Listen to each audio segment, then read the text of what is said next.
When someone tells you that your engine has failed, what they usually picture is a small fix gone wrong. Maybe a sensor, maybe a part that just needs replacing. That's not what this is. When an engine actually fails in the real world, you're not dealing with a $300 inconvenience. You're staring down a bill that usually lands somewhere between $4,000 and $6,000, and that number doesn't care what badge is on your hood. Compact car, sedan, SUV, truck, it all ends in the same painful conversation. The reason this hits so hard is because most people don't understand where that money actually goes, so it feels random, inflated, or dishonest. In this video, the goal is simple. Break down exactly what engine failure really means, explain why the numbers are so high, show you the real options shops offer, and help you decide when paying that bill makes sense and when it's smarter to walk away. No scare tactics, no dealership fluff, just the math and the reality that applies to any car owner watching this. When a shop says an engine is done, they aren't saying the car won't start or that it needs a tune-up. They're saying there's internal damage severe enough that repairing individual components no longer makes financial sense. Across almost every brand and engine design, there are a few universal failures that end the story. One of the most common is a spun rod or main bearing, which usually happens after oil starvation. Maybe the oil level got low, maybe the oil pump failed, or maybe the oil was so old and broken down that it couldn't protect the internals anymore. The result is the same. Metal grinding on metal, a deep knocking sound that follows engine speed, and damage that spreads the longer it runs. Another common killer is overheating that leads to a cracked engine block. This usually starts with something small, like a failed thermostat, radiator fan, or coolant leak. But once the engine overheats badly enough, the block itself can crack.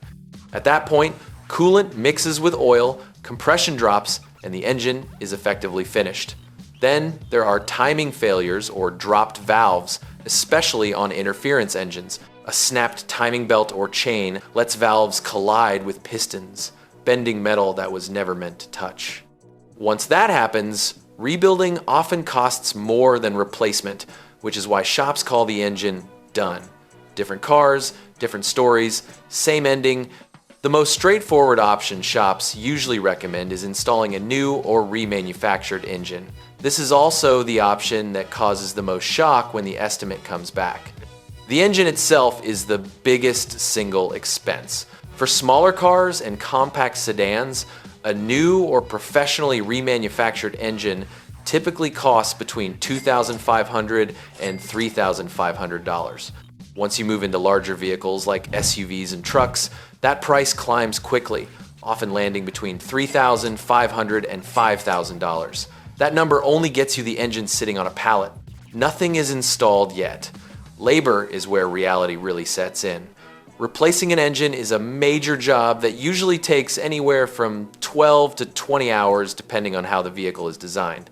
Engines may come out from the top or the bottom, subframes may need to be lowered, wiring harnesses disconnected, and everything has to be reinstalled and tested carefully.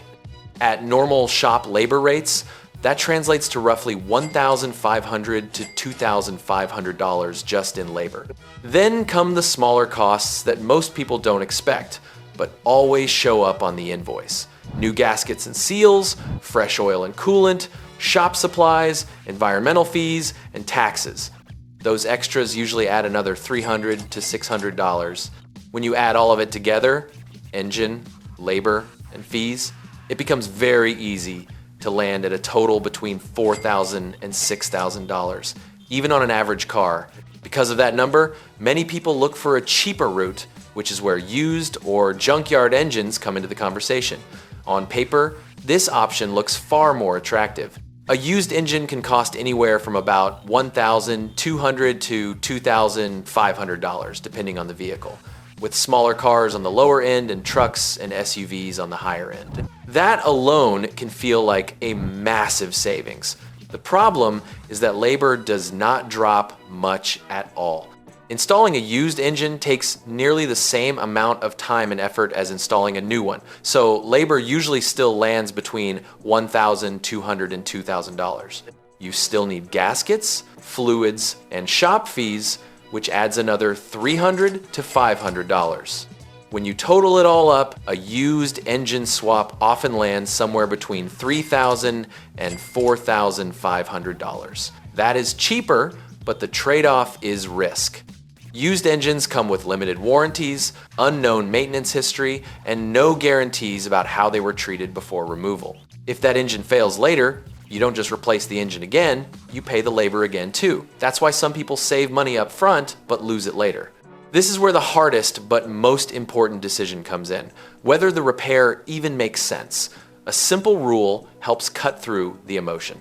If the cost of the repair is more than about 70 to 80% of the car's current value, it's usually not a smart move. For example, if your car is worth around $5,000 and the engine repair is $4,500, you're essentially paying the value of the entire car just to keep it on the road. That money is gone the moment you hand it over, and the car doesn't suddenly become more valuable because you replace the engine. If the car is worth $8,000 and the repair is $5,000, you're still deeply upside down, especially when you factor in future repairs like suspension, brakes, or transmission issues. On the other hand, if the car is worth $12,000 and the engine replacement is $4,000, that repair can make sense if the rest of the vehicle is in good shape. Mileage, rust, service history, and overall condition matter far more than emotional attachment. The math doesn't care how much you love the car. The frustrating part is that most catastrophic engine failures are preventable. Engines rarely die instantly without warning. They usually give people chances that get ignored. Overheating is one of the biggest killers, and temperature warnings are not suggestions. If the gauge climbs or a warning light comes on, continuing to drive can turn a small cooling system issue into a cracked block in minutes. Oil warning lights are even more critical. That light means damage is actively happening, not that it might happen later. Driving with no oil pressure is a guaranteed way to destroy bearings and journals. Pulling over and shutting the engine off immediately can be the difference between a minor repair and a total engine replacement. Oil changes matter too, even if they're boring. Oil breaks down over time, sludge builds up, and lubrication suffers. Engines don't usually fail because of one missed oil change, but stretching maintenance over and over again slowly shortens their lifespan until something finally gives.